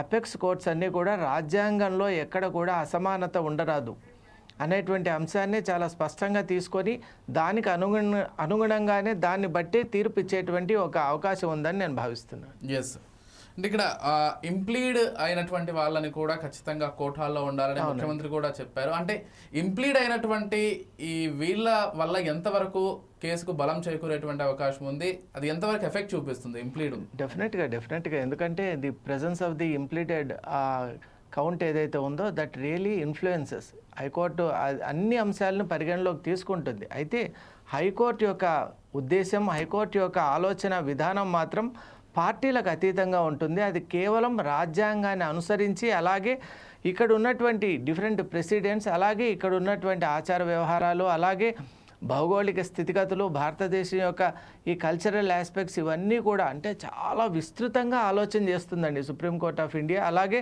ఇక్కడ కాన్సిక్వెంట్గా మనం ఇక్కడ చూసినట్టయితే స్టేట్ హైకోర్ట్స్ కూడా చాలా సున్నిశితంగా, అలాగే సున్నితంగా, విస్తృతంగా కూడా ఆలోచన చేసేటువంటి అవకాశం ఉంది. కాబట్టి ఒక మంచి తీర్పు వస్తుందని నేను ఆశిస్తున్నాను. రైట్. ఎస్, ఒకసారి హైందవి గారితో సుధాకర్ గౌడ్ గారితో మాట్లాడదాం. ఎస్, మీ ఇద్దరికి కూడా దయచేసి ఒక విషయం అండి, బీజేపీ పాత్ర స్వాతంత్రంలో ఎంత ఉంది, తెలంగాణ సాయుధ పోరాటంలో ఎంత ఉంది లాంటి క్వశ్చన్స్ అసలు ఇక్కడ అసలు ఆ టాపికే కాదండి. మరోవర్ హైందవి గారు రాహుల్ గాంధీ పక్క దేశానికి వెళ్ళి ఏం మాట్లాడాడు, లేకపోతే ఇంకేదో సందర్భంలో ఏం మాట్లాడాడు అనేది కూడా టాపిక్. దయచేసి ఈ టాపిక్కి స్టిక్ అయి ఉందాం. మీరు ఒకవేళ అంశాలపైన డిబేట్ పెట్టదలుచుకుంటే ఖచ్చితంగా 4 Sides టీవీ అంశాలపైన కూడా డిబేట్ పెడుతుంది. ఆ రోజు ఖచ్చితంగా మీ ఇద్దరిని పిలుస్తాను, మీరిద్దరు కూడా మాట్లాడేటువంటి ఛాన్స్ కూడా ఇస్తాను, మాట్లాడండి. కానీ ప్రస్తుతం కేవలం బీసీ రిజర్వేషన్లకు సంబంధించి మాత్రమే మాట్లాడదాం. ఎందుకంటే చాలా ఖచ్చితంగా తీసుకోవాల్సినటువంటి టాపిక్, తెలంగాణలో ఉన్నటువంటి మొత్తం బీసీలకు సంబంధించినటువంటి ఒక బాధను వ్యక్తపరిచేటువంటి ఒక టాపిక్గా దీన్ని తీసుకుంటున్నాం. కాబట్టి దయచేసి ఈ టాపిక్కి మాత్రమే స్టిక్ అయి ఉండండి. హైందవి గారు, ఒక విషయం అండి, అంటే మీరు పదే చెప్తున్నారు కాంగ్రెస్ వాళ్ళే ఈ 42% రిజర్వేషన్ని తెరపైకి తెచ్చింది, వాళ్ళే వెనక నుంచి పిటిషన్లన్నీ కూడా వేయించి మళ్ళీ వెనక్కి లాగుతున్నది కూడా వాళ్ళే అని చెప్తున్నారు. అసలు ఇన్ కేసు కోర్టులో తీర్పు అనుకూలంగా రాకపోతే మరి ఎలక్షన్స్కి వెళ్ళేటువంటి అవకాశం ఉందా కాంగ్రెస్, లేకపోతే ఎలక్షన్స్ని వాయిదా వేసేటువంటి అవకాశం ఉందా? ఏం చేస్తుంది కాంగ్రెస్? సుప్రీంకోర్టుకు వెళ్తుందా? అసలు ఏం చేస్తుంది కాంగ్రెస్? మీ అభిప్రాయం ఏంటి ఈ అంశం పట్ల?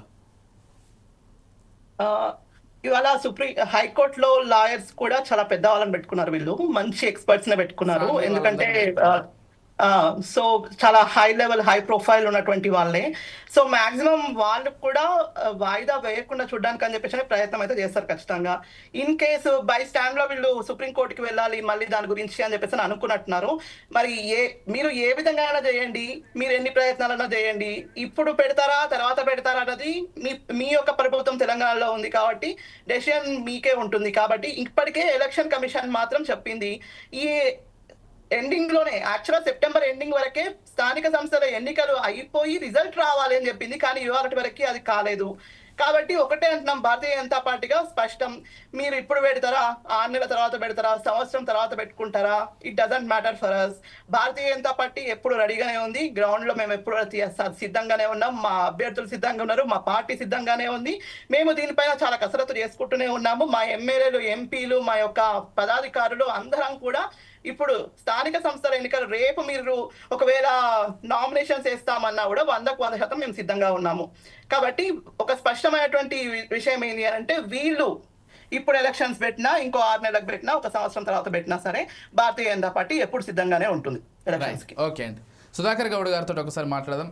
సుధాకర్ గౌడ్ గారు, అంటే ఇప్పుడే హైకోర్టులో జరుగుతున్నటువంటి వాదనలకు సంబంధించి కూడా మనకు అప్డేట్ అందింది. మహారాష్ట్ర రిజర్వేషన్లకు సంబంధించి కూడా హైకోర్టు ఆ అంశాన్ని కూడా పరిగణలోకి తీసుకోవాలనేటువంటి విధానంలో ప్రభుత్వ తరఫు లాయర్లు అయితే వాదించారంట. అంటే ఇతర రాష్ట్రాల్లో గతంలో ఈ 50% క్యాప్కి సంబంధించి, రిజర్వేషన్లకు సంబంధించి జరిగినటువంటి తీర్పుల్ని కూడా ఆలోచన చేసి తీర్పు ఇవ్వాలనేటువంటి ఆలోచనలో ప్రభుత్వ తరఫు న్యాయవాదులు అయితే హైకోర్టులో వాదనలు వినిపిస్తున్నారు.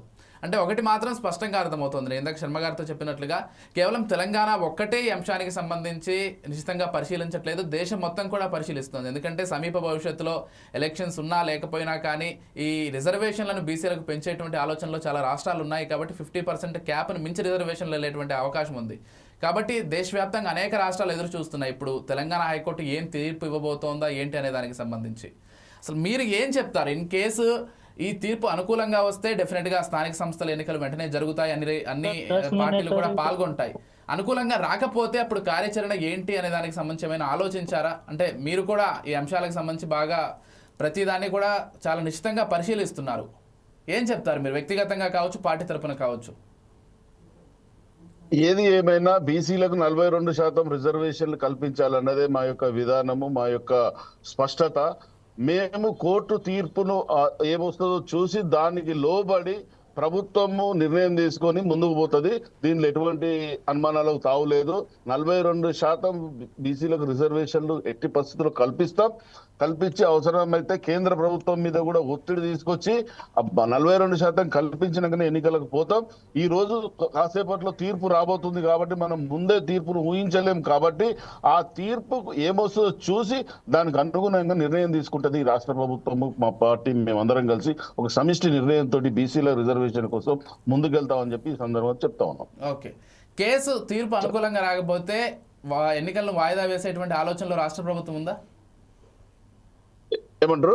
తీర్పు అనుకూలంగా రాకపోతే ఎన్నికలను వాయిదా వేసేటువంటి ఆలోచనలో రాష్ట్ర ప్రభుత్వం ఉందా, లేకపోతే ఎన్నికలు ఇలాగే కొనసాగేటువంటి అవకాశం ఉందా రిజర్వేషన్లతో సంబంధం లేదు? ఇప్పుడు కోర్టు పరిధిలో ఉంది అంశము. కాసేపట్లో నిర్ణయం వస్తుంది. దానికి అనుగుణంగా మేము న్యాయ నిపుణులతో చర్చించి మేము ముందుకు పోతాం. ఎట్టి పరిస్థితుల్లో బీసీలకు 42% రిజర్వేషన్లు తీసుకొస్తాం, కల్పిస్తాం. అది మా మీద ఉంది. మేము ఎన్నికల హామీలో ఇచ్చినాము. మేము దానికి అనుగుణంగానే అనేక కార్యక్రమాలు చేపట్టడం జరిగింది. ఖచ్చితంగా వాటిని అమలు చేయడం కోసం మేము కృతనిశ్చయంతో ఉన్నాము. మేము ఈ తీర్పు ఏ విధంగా వస్తుందో న్యాయ నిపుణులతో చర్చించి దానికి అనుగుణంగా ముందుకెళ్తామని చెప్తా ఉన్నాం మేము. రైట్. శర్మ గారు, అంటే దేశవ్యాప్తంగా 50% క్యాప్ అనే దానికి సంబంధించి ఇప్పుడు తెలంగాణలో అనుకూలంగా తీర్పు వస్తే మాత్రం ఆ క్యాప్కి కొంత రిలీవ్ వచ్చినట్లుగానే భావించాల్సి ఉంటుంది. కానీ ఇది ఎంతవరకు కరెక్ట్ అంటారు? అంటే అసలు భవిష్యత్తులో కూడా 50% క్యాప్ గతంలో ఎన్నో ఆలోచించి ఒక నిర్ణయం తీసుకుని 50% క్యాప్ను పెట్టారు. రిజర్వేషన్లు ఎందుకంటే మించకూడదు అనేటువంటి ఒక ఆలోచన చేస్తున్నారంటే గతంలో చాలా తీవ్రంగా ఆలోచించి నిర్ణయం తీసుకుని ఉంటారు. కానీ ఇప్పుడు ఇక్కడ ఉన్నటువంటి రాష్ట్ర పరిస్థితులకు అనుగుణంగా, బీసీల పరిస్థితులకు అనుగుణంగా ఈ క్యాప్ను సరిచేయాలనేటువంటి చర్చ కూడా వస్తోంది.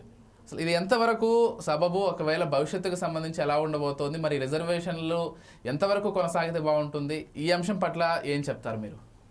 థ్యాంక్ యూ విజయ్ గారు. రాజ్యాంగ ఆవిర్భావ సమయంలోనే ఇటువంటి ఆలోచనలు కూడా వచ్చాయండి. ఎందువల్ల అంటే రిజర్వేషన్స్ అనేటువంటి కాన్సెప్ట్ తీసుకొని వచ్చేటప్పుడే ఈ రిజర్వేషన్స్ అనే కాన్సెప్ట్ మనం ఎందుకు తెస్తున్నాం, దీనివల్ల పర్యవసానాలు ఎలా ఉంటాయి, అలాగే ఇది ఎంతకాలం ఉంచాలి, ఈ రిజర్వేషన్స్లో అనేక రకాలైనటువంటి ఉత్పన్నమయ్యే సమస్యలను మనం ఎలా ఎదుర్కోవాలనేటువంటి అనేక అంశాలు కూడా ఆ కాలంలోనే చర్చ జరిగింది. ముఖ్యంగా మనకు లీగల్ ఎక్స్పర్ట్స్ చెప్పే విషయం ఏమిటి అంటే రిజర్వేషన్స్ అనేటువంటిది ఒక కండిషనల్ ఒక సినేరియో. ఎందువల్ల అంటే ఒక వర్గానికి సరి అయినటువంటి ప్రాతినిధ్యం కానివ్వండి, అలాగే వారికి సరి అయినటువంటి ప్రమోషనల్ యాక్టివిటీ అక్కడ లేనప్పుడు వాళ్లకు మనం ఊతం ఇచ్చి సహాయం ఇచ్చి ఆ వర్గాన్ని మనం పైకి తీసుకొని రావాలి. అయితే నిజంగా మనం అందరూ ఆలోచన చేస్తే ఇది ఎకనామిక్ బేసిస్గా ఉండాలా లేకుంటే మిగతా ఏ ప్రాతిపదికపై ఉండాలి అనేటువంటి చర్చ కూడా ఉన్నటువంటి నేపథ్యంలో ప్రతి వర్గాన్ని కూడా ఒకే తాటిపై తీసుకొని వచ్చేటువంటి ఉద్దేశంతోనే రిజర్వేషన్స్ వచ్చాయి. ఇక్కడ తెలంగాణ రాష్ట్రంలో కూడా బీసీ యొక్క సంక్షేమం కోరే ఈ విధంగా ప్రభుత్వాలన్నీ కూడా ప్రయత్నాలు చేస్తున్నాయి. ముఖ్యంగా ఈరోజు మన చర్చా కార్యక్రమంలో సుధాకర్ గౌడ్ గారు కూడా మంచి పాయింట్స్ చెప్పారు. ఎందువల్ల అంటే వారి పార్టీ కృతనిశ్చయంతో ఉంది అన్నారు. అలాగే తీర్పు ఎలా ఉన్నా కూడా మేము కట్టుబడి ఉన్నామని ఒక మంచి మాట అన్నారు. నిజంగా దానికి అభినందనలు తెలియజేస్తూ, అలాగే బీజేపీ నాయకురాలు కూడా హైందవి గారు కూడా ఈ విషయంలో చాలా పట్టుదలతో ఉన్నారు. ఎందువల్ల అంటే దేశ స్థాయిలో కూడా మేము కట్టుబడి ఉన్నాము, ఈ అంశాన్ని మేము సాధిస్తామని. ఇలా ప్రధాన పార్టీలన్నీ కూడా ఈ అంశంపై ఈ విధమైనటువంటి భావన కలిగి ఉండడం చాలా మంచి హ్యాపెనింగ్గా భావిస్తున్నాను. ఎందువల్ల అంటే మనకు 75 ఇయర్స్ అయిన తర్వాత కూడా అసమానత ఇంకా ఉంది, ఇన్ఈక్వాలిటీస్ చాలా ఉన్నాయి, అలాగే డిస్క్రిమినేషన్స్ ఉన్నాయి. మనం ఏదైతే ఉండకూడదు మన సమాజంలో అనుకునేటువంటి అనేక రకాలైనటువంటి అంశాలు కానీ ఆచరణలు కానీ ఉన్నటువంటి నేపథ్యంలో మనం అందరినీ కూడా మనం ఒక ప్రీసెట్ లెవెల్ ఆఫ్ డెవలప్మెంట్కి తీసుకొని రావాలి. వచ్చిన తర్వాత అప్పుడు రిజర్వేషన్స్ నిజంగా ఉంచాలా ఉంచకూడదా, లేక ఉంచాలి అంటే ఇంకా వేరే ఏ ప్రాతిపదికపై ఉంచాలి అనేటువంటి ఆలోచనలు కూడా వస్తాయని నేను భావిస్తున్నాను. ఎస్. హైందవి గారు, అంటే గవర్నర్ ఆమోదం కూడా కొంత లేటుగానే అయింది వాస్తవానికి చూసుకున్నట్లయితే. అయితే హైకోర్టు ఇప్పుడు రాష్ట్రపతి ఆమోదానికి సంబంధించి కూడా ప్రశ్నలు లేవనెత్తిందంట. కేంద్ర ప్రభుత్వం కూడా పూర్తిస్థాయిలో ఆమోదించాల్సినటువంటి అవసరం ఉంది. అంటే రాష్ట్ర నాయకుల మాటలుగా వీటిని చూడాలా బీజేపీ నుంచి, లేకపోతే మీ అధిష్టానమే బీసీ రిజర్వేషన్లకు సంబంధించి 42% పూర్తిగా సమర్థిస్తోంది తెలంగాణలో అన్నట్టు చూడాలా? ఎందుకంటే కేంద్ర ప్రభుత్వం కూడా వాళ్ళ బాధ్యత కూడా ఉంది పూర్తి స్థాయిలో అమలు అవ్వాలంటే. ఏం చెప్తారు హైందవి గారు? సో ఇప్పుడు ఇవాళ హైకోర్టు తీర్పు ప్రకారం ఒకవేళ ఇదే మాట జరిగితే మాత్రం ఖచ్చితంగా దీనిపైన కేంద్రం కూడా ఆలోచిస్తుంది. వాస్తవం ఇంకా చెప్పాలంటే వాళ్ళు కూడా కూర్చోవాలి కదా, ఇప్పుడే తీర్పు వస్తుంది కాబట్టి ఆ పాయింట్స్ ఏంటివో మరి వాటిలలో వచ్చినటువంటి తీర్పు ఏ విధంగా ఉందో చూసి ఇది ఖచ్చితంగా, ఎందుకంటే మాకు కూడా తెలంగాణలో రేపు అధికారంలోకి రాబోయేటటువంటి పార్టీ మాది. 100% మేము కూడా ఇవాళ ఇక్కడ ఉన్నటువంటి అందరు బీసీలకి కూడా కేవలం అక్కడ ఉన్నటువంటి బీసీలో ఉన్న 4-5 కులాలు కాకుండా మిగతా అన్ని కులాల వాళ్ళు వెనకబడినటువంటి కులాలు ఇంకా చాలా ఉన్నాయి బీసీలలో, వాళ్ళందరికీ సమన్యాయం జరిగే విధంగా వాళ్ళందరికీ కూడా సమన్యాయం జరిగే విధంగా ఈ యొక్క తీర్పు ఉండాలని నేను కోరుకుంటున్నాను. అదేవిధంగా రేపు రాబోయే కాలంలో ఒకవేళ ఈ విషయంపై రాష్ట్రపతి గారితో ఈ బిల్లు ఆమోదం జరగాలి అనుకుంటే దీనిపైన చాలా పెద్ద ఎత్తున చర్చ జరుగుతుంది. పార్లమెంట్ లో కూడా బహుశా ఈ విషయం పైన చర్చ జరగాల్సినటువంటి అవసరం వస్తుందేమో మరి. కానీ దీనిపైన మరి నేను కంక్లూడ్ చేయలేను, ఎందుకంటే పార్టీకి సంబంధించి పార్టీలో ఉన్నటువంటి పెద్దలు ఈ విషయం పైన నిర్ణయం తీసుకుంటారు. ఆ తర్వాత మనము ఏదైనా ఉంటే నేను మాట్లాడగలను. దలుచుకున్నాను అంతే. హైందవి గారు, మరొక ప్రశ్న అండి. అంటే ఇప్పుడు కేంద్ర ప్రభుత్వం కూడా చెప్పేసింది జనగణన చేయబోతున్నాము అతి త్వరలో అని. సో అందులో భాగంగా కులగణన కూడా చేసి దేశవ్యాప్తంగా రిజర్వేషన్ల ప్రస్తుతం ఉన్నటువంటి రిజర్వేషన్లకు సంబంధించి సడలింపులు ఏమైనా ఉండేటువంటి అవకాశం ఉందా భవిష్యత్తులో? ఎందుకంటే శర్మ గారు అన్నట్లు అవునన్నా కాదన్న 75 ఏళ్ల స్వాతంత్రం తర్వాత ఈ రోజు కూడా అసమానతలు సమాజంలో చాలా విపరీతంగా ఉన్నాయి. రిజర్వేషనే దానికి మార్గమా అంటే అది నేను పూర్తిగా చెప్పలేను. కానీ రిజర్వేషన్ ద్వారా తొలగించేటువంటి ప్రయత్నం బీజేపీ చేయదలుచుకొని రిజర్వేషన్లో ప్రస్తుతం ఉన్నటువంటి రిజర్వేషన్ల శాతాన్ని సడలించేటువంటి అవకాశం ఎంతవరకు ఉంది? మనది చాలా పెద్ద దేశం అండి. 140 కోట్ల మంది జనాభా ఉన్న ఈ దేశంలో ఆర్థిక అసమానతలను తొలగించాలి అని అంటే చాలా 75 ఏళ్ళు కాదు, ఇంకొక 75 ఏళ్ళు కృషి చేయాల్సినటువంటి అవసరం పడుతుంది. ఎందుకంటే రకరకాలైనటువంటి పార్టీలు, రకరకాలైనటువంటి వ్యక్తులు, తర్వాత రిజర్వేషన్స్ ఇవన్నీ కూడా ఉన్న దగ్గర రాజ్యాంగంలో కూడా కొన్ని సందర్భాల్లో మార్పులు చేసుకోవాల్సినటువంటి సందర్భం వస్తుంది. కాబట్టి మేబీ ఇక్కడ ఉన్నటువంటి ఇప్పుడు ప్రస్తుతం ఉన్నటువంటి కేంద్ర ప్రభుత్వంలో ఉన్నటువంటి మా పార్టీ అయితే సబ్కా సాత్, సబ్కా వికాస్, సబ్కా విశ్వాస్ అని చెప్పేసి మేము ముందుకు వెళ్తున్నాం. కాబట్టి ఈ విషయం పైన కూడా ఖచ్చితంగా మా కేంద్ర పార్టీ నిర్ణయం తీసుకునే దిశగా ఉంది ఖచ్చితంగా. ఎందుకంటే డీలిమిటేషన్ అయిన తర్వాత మనకు జనగణన జరిగింది అంటే అందులో ఉన్నటువంటి జనాల లోపల జనాభాలో ఎన్ని కులాల వాళ్ళు ఎక్కడెక్కడ ఉన్నారు ఏంటి అన్నది కూడా ఖచ్చితంగా అది డేటా వస్తుంది మనకు ఆటోమేటిక్ గా. కాబట్టి జనగణన జరిగినప్పుడు కులగణన అన్నది అందులో కలిసే వస్తుంది. కాబట్టి 100% ఈ విషయం పైన అందుకనే కదా రేపు 2028లో మనము 1 నేషన్ 1 ఎలక్షన్ అన్నది మనము చెయ్యాలి అనుకున్నప్పుడు ఈ డీలిమిటేషన్ ప్రాసెస్, ఈ జనగణన అన్నది ఖచ్చితంగా అవసరం మనకిప్పుడు. కాబట్టి ఈ మన కేంద్ర ప్రభుత్వం కూడా ఇప్పుడు అక్కడ ఉన్నటువంటి కేంద్ర ప్రభుత్వంలో ఉన్నటువంటి నాయకత్వం కూడా ఈ విషయం పైన ఆల్మోస్ట్ మేము 1 year నుంచి చెప్తున్నాం ఇదే విషయాన్ని. ఇవాళ కాంగ్రెస్ వచ్చి కొత్తగా చెప్పేది ఏం లేదు. ఇక్కడ 100% మేము వెనుకబడినటువంటి వర్గాల కోసము, అభివృద్ధి కోసము, ఈ దేశ అభివృద్ధి కోసం కట్టుబడి ఉన్నాము. కాబట్టి ఈ దేశ పౌరులను కాపాడుకొని ఈ దేశం అభివృద్ధి చెందితేనే కదా మనం రేపు విశ్వగురు స్థానంలో ఉండేది. మరి అట్లాంటప్పుడు ఎకానమీలో 3rd ప్లేస్లోకి వచ్చినప్పుడు మనము అన్ని విషయాల్లో కూడా ఫస్ట్కు వెళ్ళాలనే మనకున్నది ఆలోచన. ఈ ఆలోచన ప్రకారమే మనము అడుగులు వేస్తున్నాము. ఈ అడుగుల్లో భాగంగానే ఖచ్చితంగా రాబోయే రోజులలో కూడా మార్పులు ఖచ్చితంగా జరుగుతాయని చెప్పేసి నేను ఆశిస్తున్నాను. ఓకే అండి.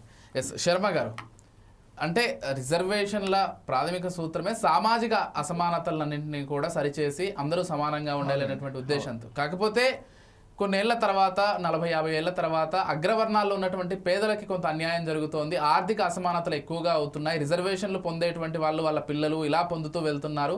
దీనివల్ల ఆర్థిక అసమానత పెరుగుతోందనేటువంటి ఉద్దేశం కూడా వచ్చింది. దానికోసం ఎకనామికల్లీ బ్యాక్వర్డ్ అనేటువంటి ఒక సరికొత్త రిజర్వేషన్ కూడా తీసుకొచ్చే ప్రయత్నం చేశారు. కాకపోతే అసలు సమాజంలో ప్రధానంగా జరిగేటువంటి చర్చ ఏంటంటే ప్రస్తుతం సామాజిక అసమానతల లేకపోతే ఆర్థిక అసమానతల, ఏం చెప్తారు దీని పట్ల?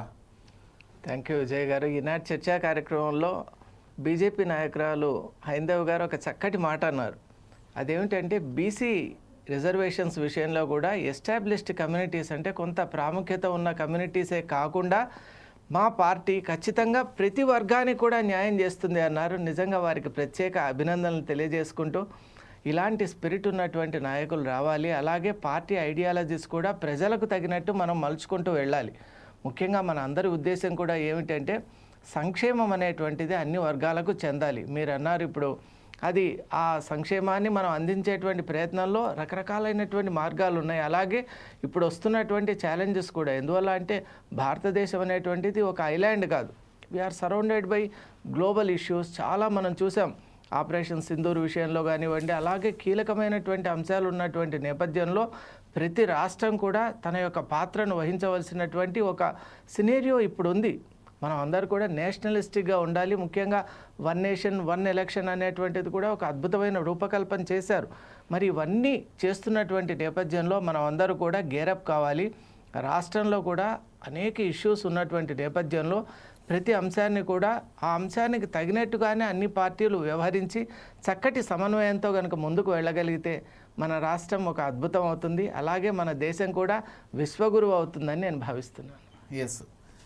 ఇకపోతే అంటే రిజర్వేషన్లు కేవలం స్థానిక సంస్థల ఎన్నికలకే కాదు, ఇటు విద్యా ఉద్యోగాల్లో కూడా 42% ఖచ్చితంగా అమలు చేయాలనేటువంటి కొంతమంది చాలా బలంగా వాదిస్తూ వస్తున్నారు. ఇన్ కేసు 42% అమలైతే మరి వాటి పట్ల ఎలా ఉండబోతోంది ప్రభుత్వ నిర్ణయం? అలాగే అమలు అవుతాయా 42% విద్యా ఉద్యోగాల్లో? దాని పట్ల ఏం చెప్తారు శర్మ గారు? ముఖ్యంగా మనం సరి అయినటువంటి ఫలితాలని అందించాలి అంటే అన్ని రకాలుగా కూడా మనం ఇటువంటి ప్రాతిపదికతో వెళ్ళాలి. అంటే ఎగ్జాక్ట్ నెంబర్ మనం ఫిక్స్ చేయలేం కానివ్వండి, ఇవ్వవలసినటువంటి ప్రాతిపదిక అనేటువంటిది ప్రతి ఒక్కరికి తెలుసు, ప్రతి ప్రధాన పార్టీ కూడా తెలుసు. కాబట్టి అన్ని వర్గాలకు మనం ఇప్పుడు గ్రామం తీసుకుంటాం, అందరికీ అక్కడ ఉన్నటువంటి అందరికీ కూడా సమానమైనటువంటి ఒక అవకాశాలు ఉన్నాయా, వాళ్ళ ప్రగతి ఏ విధంగా ఉందని అంచనా వేసి దానికి తగినట్టుగా మనం ప్రతి రాష్ట్రం కూడా యూనిక్ కాబట్టి ఇప్పుడు అనేక రాష్ట్రాల్లో ఉన్నాను కాబట్టి ప్రతి రాష్ట్రంలో చూస్తే దాని యొక్క జీవన శైలి విధానం, అక్కడ ఉన్న ప్రజలు ఆలోచన వ్యవహారాలు ప్రతిదీ వేరేగా ఉంటుంది. మరి ప్రతి రాష్ట్రానికి ఉన్నటువంటి ఆ యూనిక్నెస్ను మనం గుర్తుపట్టి దానికి తగినట్టుగా మనం రూపకల్పన చేసుకోవాలని నేను భావిస్తున్నాను. ఎస్, ఫైనల్గా హైందవి గారు, అంటే మీ పార్టీ తరపున మీరు చాలా బలంగా చెప్తున్నారు బీసీ రిజర్వేషన్లకు మేము పూర్తి అనుకూలంగా ఉన్నాం, ఆ వెనుకబడినటువంటి వర్గాలకు సంబంధించి ఖచ్చితంగా సమన్యాయం జరగాలని చెప్పారు. మీరు ఇందాక మాట్లాడుతూ ఇంకో విషయాన్ని కూడా చాలా స్పష్టంగా చెప్పారు. ఈ బీసీలో ఉన్నటువంటి 4-5 వినిపించేటువంటి కులాలు కాదు, వినిపించినటువంటి కులాలు ఇంకా కింది స్థాయిలో ఉన్నటువంటి కులాలు చాలా ఉన్నాయి. వాళ్ళ ప్రాతినిధ్యం కూడా రాజకీయాల్లో ఇతర రంగాల్లో చాలా బలంగా ఉండాలంటూ చెప్పుకుంటూ వచ్చారు. సరే, ఈరోజు హైకోర్టులో తీర్పును బట్టి మీ పార్టీ ఎలాంటి నిర్ణయాలు తీసుకోబోతోంది? మీరు ఇందా కేంద్ర ప్రభుత్వం విషయంలో కూడా మీరు చెప్పారు, డీలిమిటేషన్ ఈ మొత్తం చర్యలకు సంబంధించి ఎలా ఉండబోతోంది భవిష్యత్తును, ఇదంతా కూడా చెప్పే ప్రయత్నం చేశారు. రాష్ట్రంలో మీ పార్టీ ఎలాంటి డెసిషన్ ఉండబోతోంది? ఈ హైకోర్టు తీర్పును బట్టి మీరు ఆలోచిస్తారా, లేకపోతే ఎలా ఉండబోతోంది? ఇన్ కేసు అనుకూలంగా వస్తే ఎలా ఉండబోతోంది, వ్యతిరేకంగా వస్తే ఎలా ఉండబోతోంది తీర్పుకు సంబంధించి? తీర్పుకి భారతీయ జనతా పార్టీకి ఏమాత్రం సంబంధం లేదు. ఎందుకోసమనంటే మేము ఎన్నికలకు సిద్ధం, ఆల్రెడీ మేము సిద్ధంగా ఉన్నామని చెప్పినాం. క్లియర్ కట్ గా మా నాయకత్వం, రాష్ట్ర నాయకత్వం చెప్పింది, పలుమార్లు చెప్పింది, ఇవాళ కూడా చెప్తున్నాం. మేము రేపు కూడా చెప్తాం ఇదే మాటని. మీరు ఎప్పుడైనా పెట్టుకోండి ఎలక్షన్స్ ని. మీరు పెట్టే ఎలక్షన్స్ అన్నవి ఇప్పుడున్నటువంటి తెలంగాణలో ఉన్నటువంటి ప్రభుత్వం మీద ఆధారపడి ఉంటది. కాబట్టి స్థానిక సంస్థల ఎన్నికలైనా, రేపు జూబ్లీ హిల్స్ ఎన్నికలైనా, అదేవిధంగా వచ్చినటువంటి కార్పొరేషన్ ఎలక్షన్స్ అయినా సరే 100% భారతీయ జనతా పార్టీ తయారుగా ఉంది, రాష్ట్ర నాయకత్వం తయారుగా ఉంది, మా కేంద్ర నాయకత్వం తయారుగా ఉంది. ఇక్కడనే కాదు, మాకు బీహార్లో కూడా ఎన్నికలు ఉన్నాయి. బీహార్ ఎన్నికలకు ఆల్రెడీ చాలా పెద్ద ఎత్తున జోష్లో జరుగుతున్నాయి అక్కడ. కాబట్టి ఇక్కడ కూడా మా వాళ్ళు నిన్ననే రఘునందన్ రావు గారు కూడా అక్కడికి వెళ్ళి వాళ్ళ యొక్క సమస్యల గురించి మాట్లాడి ధర్నా చేయడం జరిగింది. అంటే మీకు ఈ పరిస్థితులను చూస్తే అర్థమైపోవాలి, గ్రౌండ్ లో భారతీయ జనతా పార్టీ 100% తయారుగా ఉంది. తీర్పు ఎఫెక్ట్ పార్టీ మీద ఉండదు ఖచ్చితంగా. మీరు ఏదైతే ప్రభుత్వం ఇప్పుడు హైకోర్టు ఏదైతే తీర్పు ఇస్తుందో ఆ తీర్పు ప్రకారం 100% చేసేటటువంటి బాల్ అసలు యాక్చువల్ కోర్టులో ఉన్నది కాంగ్రెస్ కోర్టులో తెలంగాణలో. కాబట్టి వాళ్ళు ఇప్పుడు పరిశాన్లో ఉండాలి తప్ప మాకేం పరిశాన్ లేదు. మీ పార్టీకి సంబంధించి అసలు హైకోర్టు తీర్పుతో సంబంధం లేకుండా 42% ఏదైతే ఉందో మీరు ఇంకా ఎక్కువ ఇవ్వాలని కూడా కోరుకుంటున్నారు. కాబట్టి ఒకవేళ జనరల్ సీట్లో ఈ హైకోర్టు తీర్పుకు సంబంధం లేకుండా జనరల్ సీట్లలో కూడా బీసీలను నిలబెట్టి మీ పార్టీ విధానాన్ని నిరూపించే ప్రయత్నం చేస్తారా, లేకపోతే హైకోర్టు తీర్పు వస్తేనే మేము రిజర్వేషన్ ఇస్తాము, ఆయా స్థానాల్లో బీసీలు నిలబెడతాం, లేకపోతే మేము జనరల్గా ఎవరిని నిలబెట్టాలనుకుంటున్నామో వాళ్ళని నిలబెడతామని చెప్తారా? బీసీలకు మీరు న్యాయం చేయాలంటే హైకోర్టు తీర్పుతో సంబంధం లేకుండా న్యాయం చేసేటువంటి అవకాశం అన్ని పార్టీలకు ఉంది, మీ పార్టీతో పాటు. మీ పార్టీ మళ్ళీ విజయ్ గారు మీరు అదే క్వశ్చన్ వేస్తున్నారు నన్ను. యాక్చువల్లీ నేను అంటుంది అదే విషయం అనమాట. నేను 100% మేము చెప్తున్నది ఏంటి అని అంటే, reservation it doesn't matter about reservation. మీరు ఏం చేసిరు, జీవో రిలీజ్ చేసిరు, 42%కి జీవో రిలీజ్ చేసినాక ఏం చేసిరు, వెంటనే మీరు రిజర్వేషన్స్ అని ప్రకటించేసిరు. ఈ విషయం పైనే మా మల్కాజ్గిరి ఎంపీ ఈటెల రాజేందర్ గారు కూడా ఒక మాట చెప్పడం జరిగింది. ఈ రిజర్వేషన్స్ సంబరపడిపోయి ఇమ్మీడియట్ గా మీ సెలబ్రేషన్స్ చేసుకోకూర్రి అని చెప్పేసి కూడా చెప్పిండు ఒక మాటని. ఎందుకోసం అని అంటే వీళ్ళు చేసేటటువంటి కుట్రలు ముందు తెలుసు కాబట్టి మాకు వీళ్ళు ఏదైతే చెప్తున్నారో అదంతా తొండాటాడుతున్నారు. కాబట్టి వీళ్ళు ఇవాళ హైకోర్టుకి పోవడం ఎందుకంటే నిజంగా వీళ్ళకి చిత్తశుద్ధి ఉండి ఇప్పుడు ఆర్టికల్ 9 ప్రకారం వీళ్ళు ఇవ్వాలనుకుంటే నువ్వు గట్టిగా కొట్లాడాల్సింది అక్కడ కదా. మరి నువ్వు గవర్నర్ దగ్గర నుంచి ఎందుకు పాస్ చేయించుకోలేకపోతున్నావు? అసలు first of all inefficient government ఉంది తెలంగాణలో. వీళ్ళకి తెలంగాణలో ఎన్నికలకు పోయే ఉద్దేశం లేనే లేదు. ఇంకో సంవత్సరం ఇట్లనే కాలం గడిపినాక కూడా రేపు కార్పొరేషన్ కి కూడా సమయం అయిపోతుంది. కాబట్టి ఈ కార్పొరేషన్ కూడా సమయం అయిపోయినాక 2 కలిపి పోదాం అనుకుంటున్నారో, లేకుంటే అలా అట్లనే జరుపుకుంటూ పోయి మళ్ళీ జనరల్ ఎలక్షన్స్ కే పోదాం అనుకుంటున్నారో రేవంత్ రెడ్డి గారు మరి ఆయన స్పష్టం చేయాలి.